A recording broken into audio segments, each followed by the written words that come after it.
As of today, I will be living here at Mother Base. Now my real trial begins. Zadornov was paying my room, board, and tuition, but he has since been captured. I told the man that with no more money from the KGB, I could no longer afford school. He bought my story, and when I said I would be willing to work, he took pity on me and let me stay. For some reason, Miller really pled my case. That was helpful, but the man is still a fool. His men are no better. They think their training makes them strong, but that kind of strength is nothing in the face of true power. And better yet, they wait on me hand and foot, believing I am just a schoolgirl. Looks like I won't be working too hard after all. Just today, while scouting out the living quarters, I saw a group of them in the corner of the deck making a fuss. Going over for a look, I saw they were feeding a kitten. A bunch of grown hard men, and they're the ones acting like schoolgirls. Look, isn't he cute? What is wrong with them?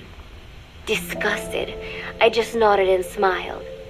I must stay in character after all. I indulged their chit-chat for a few moments. Then one of them asked me to give the thing a name. They had just taken it from its mother. I named it Nuke. I improvised some nonsense about how our compassion for living things can help prevent wars.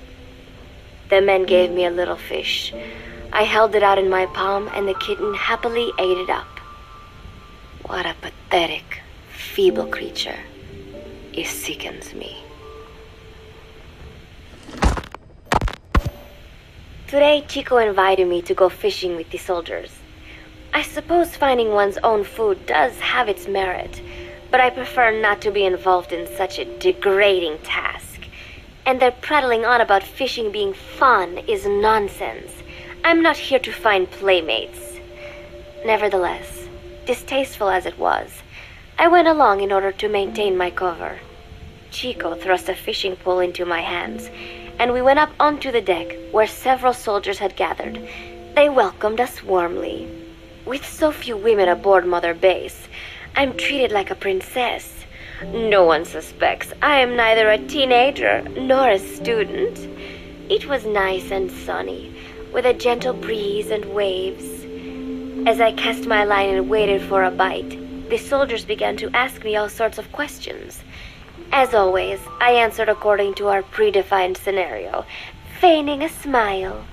As I sat there feeding them lies, the fish began to bite, and the soldiers began to focus on their prey. Chico had his bait stolen by a fish, and got so angry that he stood up and nearly fell into the sea.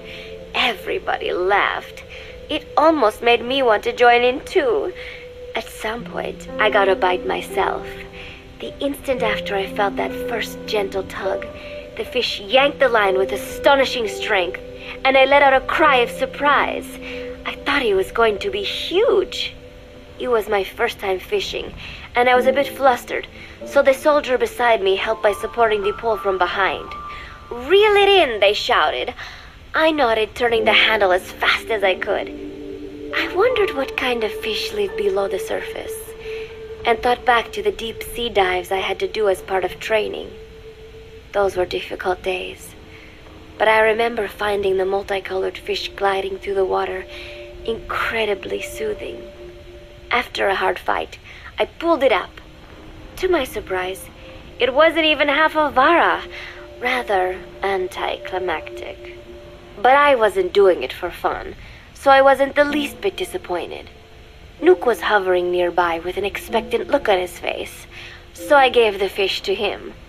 All in all, a thoroughly wasted day. Preparations are coming along nicely. No one suspects me of being the one to let Zadornov out of his cell. Today, Amanda and I taught Cecile how to make gallo pinto. It is a simple home-cooked dish consisting of black frijoles mixed with arroz. It is well known throughout Central America, not just in Costa Rica, so it is no surprise that a Nica like Amanda would be good at making it. But I was raised in the States from a very young age, and could hardly even remember my mother's gallo pinto, having to make chit-chat with that clueless bird lover, and the so-called revolutionary was excruciating. And, clueless or not, I wanted to be especially careful around Cecile, the one who actually recorded that tape. Thankfully, Miller and his men seemed to believe I mistook the tape I found for one my friend made. In any case, one can never be too careful. Anyway, the three of us minced garlic and herbs, then cooked them in a pot with frijoles we'd soaked overnight. While waiting for them to cook, we sautéed onions and arroz in a frying pan. Cecile worked the frying pan according to Amanda's directions, but seemed a bit glum. She does have a knack for cooking, though. She is French, after all. We added water to the pan and watched the arroz begin to steam. While we waited, Amanda shared memories of her mother with us. They had been separated because of Simosa, but the taste of her mother's cooking was still fresh in her mind. When the frijoles were ready, we drained the water, stir-frying them with the rest of the vegetables. Quite a complicated process for home cooking. Nonetheless, it kept them occupied.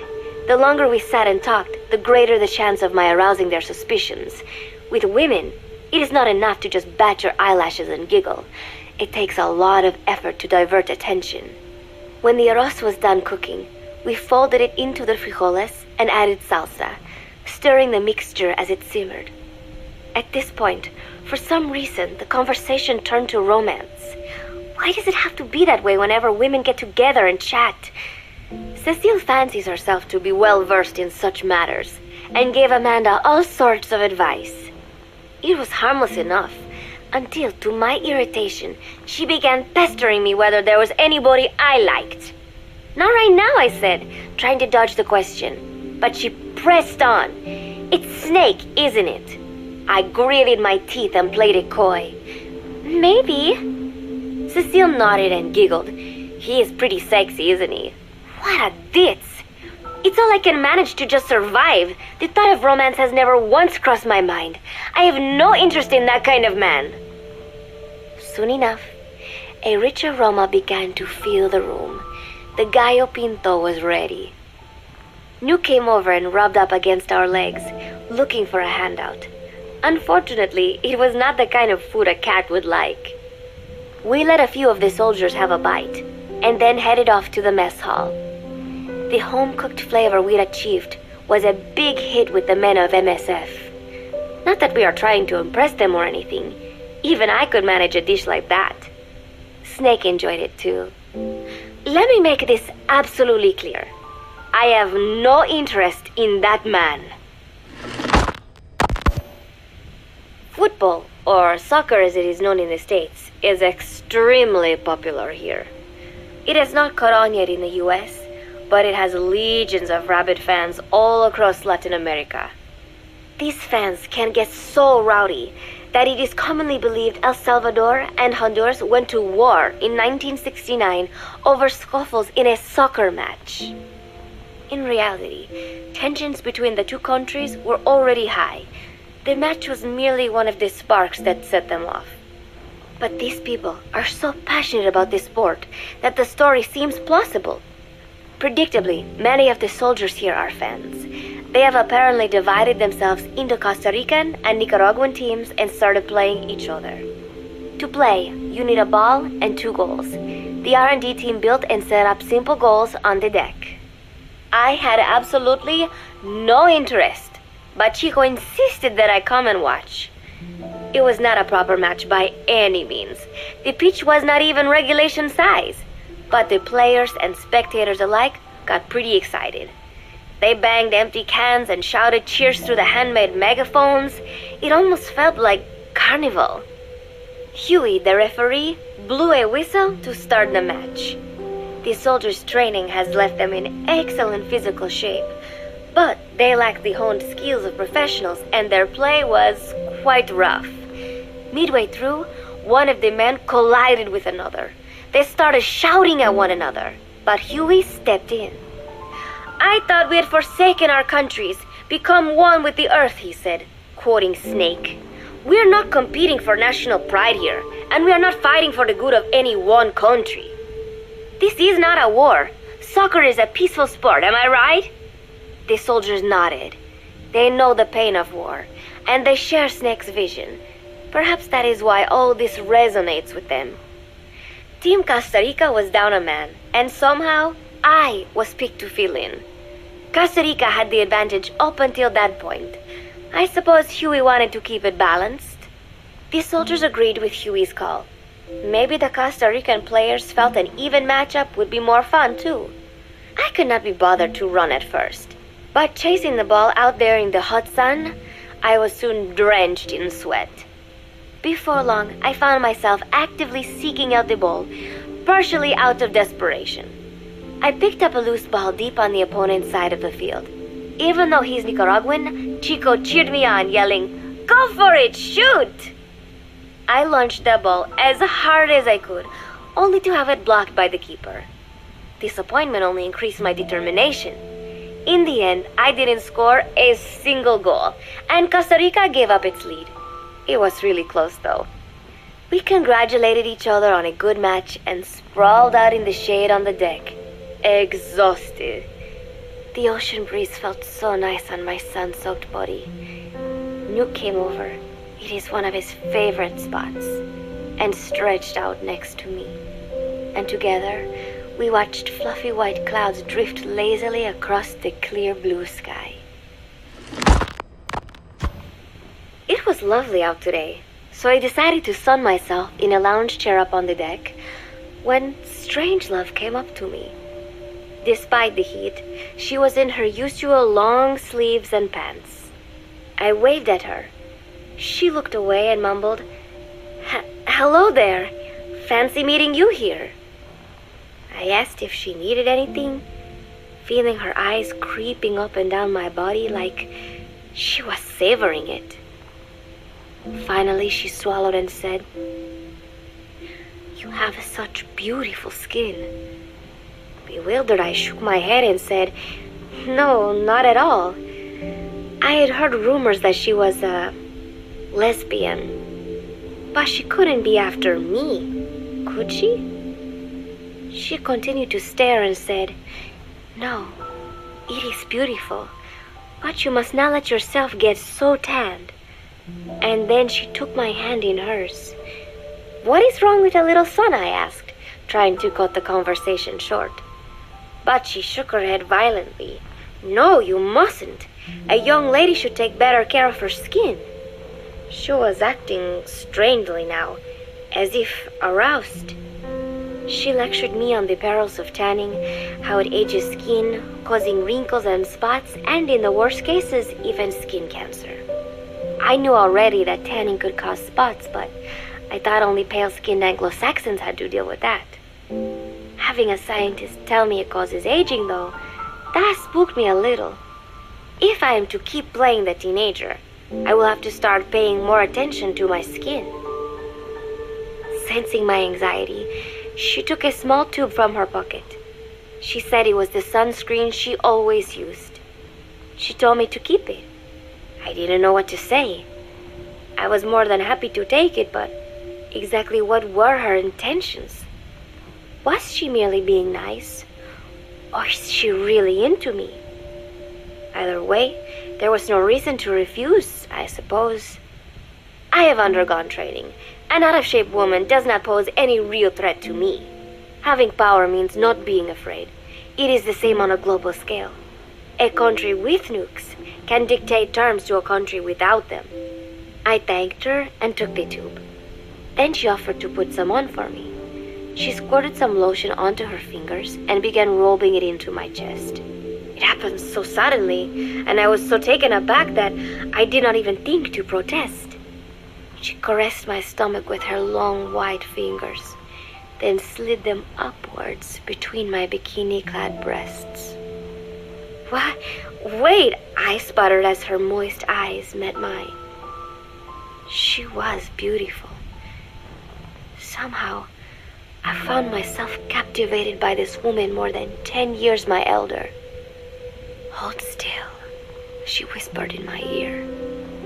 I nodded silently, unable to refuse. My body went limp, motionless, as if in a trance. Gently, carefully, She rubbed the lotion all over my entire body. I shouldn't have enjoyed it, and yet I could not help myself. For a moment, I was spellbound. That woman is dangerous. I had better watch myself. Protecting one's health is an important part of any agent's job. But despite my best efforts, I have caught a cold. Now that I think about it, Mother Base's numbers are on the rise, with soldiers coming from all different places and backgrounds. It is no wonder then that sooner or later someone would bring in a virus. That said, what I have got is just a common cold. The medical team said I'd need a few days rest, so I've been restricted to my room and put on bed rest. I thought I'd gotten used to not having anyone around to relate to, but at times like these, being alone is just miserable. All I could do was lay there and stroke Nook's back, trying to take my mind off how bad I felt. Nook just sat there, not making a sound. But I did have visitors. Amanda and Chico, Huey, Cecile, Miller, and a few of the soldiers I've become relatively close to. Amanda made me a soup with herbs she said were good for a cold. Miller told me to take it easy. I will sing you a lullaby, he said, then broke out a guitar and sang some incomprehensible song in Japanese. I did not need to understand the lyrics to know he is an awful singer. Then he said, "You know what is good for a cold? Suppositories. Here, I'll show you." He began to take off his pants, so I threw my tissue box at him to make him go away. Then Strangelove showed up, saying she had some miracle Indian cure. "It has got eucalyptus extract," she said. "It works best if you rub it into your chest." And then she tried to take off my nightshirt. I whacked her with my pillow, and I got rid of her. Chico brought me a little flower in a cup. It had been growing in a little bit of earth that probably found its way on board, stuck to something else. "I found this on the deck. Here, you can have it." He tried to act nonchalant, but I am pretty sure he's got a crush on me. None of them understand. If they thought these little visits would cheer me up, they were wrong. Tonight, Snake himself came to my room. Like the rest, he believes I am just a schoolgirl and treats me as such. "Why did you abandon your country?" I asked him. "Why create the MSF?" Of course, I knew the answers already, but I wanted to hear it from him. As I had imagined, he was not exactly forthcoming. All he would say is that his country abandoned him because all he could do was fight, and that is why he needed the MSF, because that is all he is any good for. Then he said, "Fighting is the only thing I understand, but that does not mean I have got a grudge against those who believe in peace. I am not one of them, and I do not believe in peace. Conflict is in man's nature. We fight our enemies in order to survive. Maybe we are not so different after all, he and I. But that is exactly why I'm going to have to kill him, or else he will have to kill me. When I stop and think about this wretched existence, being killed by a man like that suddenly does not seem like such a bad thing." Every month, Mother Base throws a party for all the soldiers whose birthdays fall in that month. There is something strange about a military organization having parties. Really though, it is just an excuse to drink and make noise. It is not easy to get alcohol on a fortress in the middle of the ocean. Most days they are training from dawn till dusk. They do not have time for things like drinking. That is why Snake and Miller came up with the idea to give everyone a chance to let loose. Obviously, a bunch of boors like that are not going to bother with blowing out candles on a cake. Rather, they sit there in a cloud of cigarette smoke, drink beer, eat meat, tell tasteless jokes, and swap crude insults about one another's hometowns. But it hardly ever breaks out into something serious. They talk up a storm, but they're just having fun. It is funny. You have got members of FSLN rubbing shoulders with the UCLAs, People who once would have considered the other mortal enemies. I wonder if that is what makes Big Boss so popular. In leaving their countries behind, they leave their hatred for other countries too. Miller seemed a little protective of me. Hope they're not being too crude, he said. But soon enough, he too was drunk. He yelled, "Come here and take a look at the real Kazuhira Miller," then dropped his pants and mooned everybody. The other soldiers burst out laughing. I have never seen such a crude, ridiculous party before. And yet, all these people, laughing and acting the fool. Is this what they call peace? For some reason, I began to think about all that has happened since I came here. Fishing with Chico, cooking with Amanda and Cecile, playing soccer, having visitors when I caught a cold. When I stop and think about it, my time here has been the most peaceful of my life. But that is about to end. I cannot imagine he will be willing to negotiate.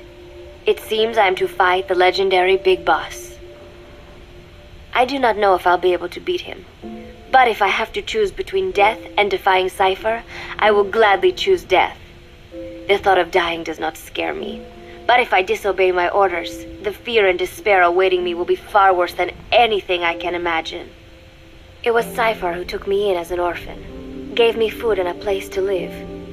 His orders may have been unreasonable, but I will never repay my debt entirely. It seems I have no choice. I must fight this man.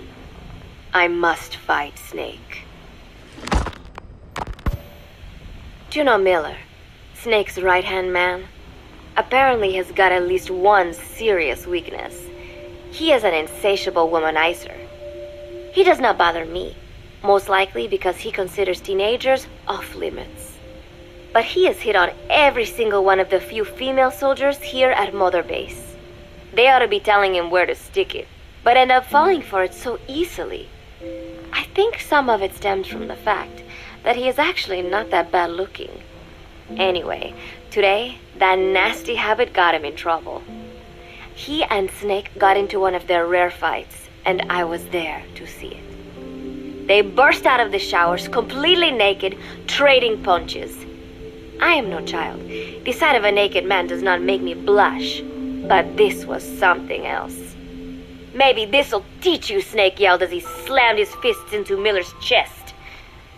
I heard later that apparently he had been two-timing someone, and that same someone had gone to Snake with her troubles. As I see it, it is her own fault for letting herself be deceived like that.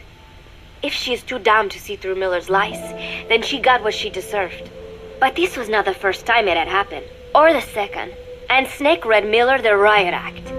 Miller argued back, and what began as a shouting match turned into a fist fight. "You son of a bitch," Miller yelled as he swung. "Not bad," said Snake, smiling, "but not good enough." And then he was back on the offensive. They had already been at it pretty hard in the showers, and their bodies were covered with bruises. Both of these men had been trained for war, their bodies deadly weapons. They were each bleeding from a dozen places. All this from a fist fight. Even so, it was far less gruesome than if they had given it their all. It was obvious that one of them would be dead were they fighting for real. Miller took another swing, yelling, "Try this then!" Snake parried, then responded in kind, but I could tell he was not aiming for anything vital. "You are one tough bastard, boss," Miller muttered. A smile crept across his face as he caught his breath. And then they went right on fighting. Blood and sweat flew off their glistening bodies. It was combat without hatred or hostile intent. I had never seen violence like this before. And yet, it was more than just a friendly tussle. They were utilizing every technique they knew. It was not a sporting match. They were not playing by the rules. How could they keep this up? At last the two men tired themselves out, and the bizarre scene came to an end. They looked at each other's battered bodies, and then burst out laughing, embracing and congratulating each other on a good fight. It all seemed so idiotic. I still cannot fathom such behavior. But somehow, I got the sense that for all his womanizing, Miller really only trusted one person, and that was Snake. There was no way I could ever come between the two of them, and at that thought, I began to feel as if I had lost.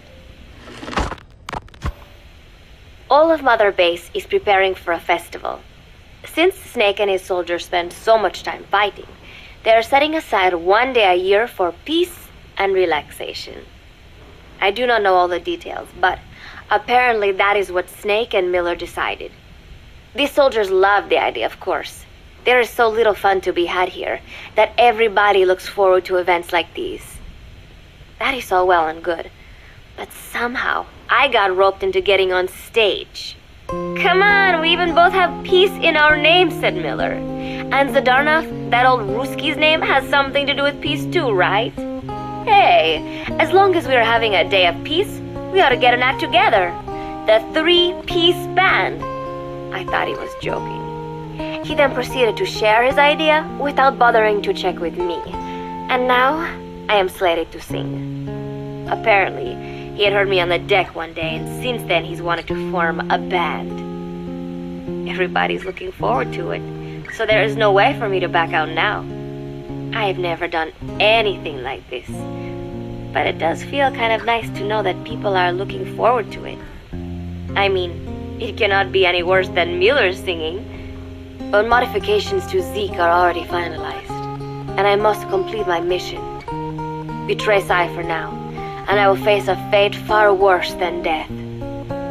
Still, there's no need to put things in motion just yet. What difference would it make to just wait a little while longer? A whole day of peace. The mission can wait until after that. Can it not? I know I am only delaying the inevitable. When the day comes, one of us will have to die. Snake or me. But still, if I could just come up with some way to stall Cypher, at least until our day of peace. When did I start having thoughts like this? My cover is blown. They know nothing of Cypher or my true objective, but they know I am a spy. There is no more time left. I must act now. I must complete my mission. How did it come to this? All I wanted was 3 more days. Just 3. Miller's already finished writing the song. It is called Love Deterrent. It is about a girl who cannot express her true feelings. I have been practicing.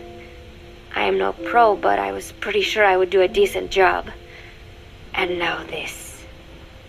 Cypher found out that Zeke was complete. He must have someone inside Mother Base besides me, spinning his tightly wound web of control, leaving no room for individual will. Typical. When they found out Zeke was complete, I was ordered to execute the operation immediately. If I was going to enjoy just one day of peace, I had to ensure the plan could not move forward. I tried to sabotage Zeke.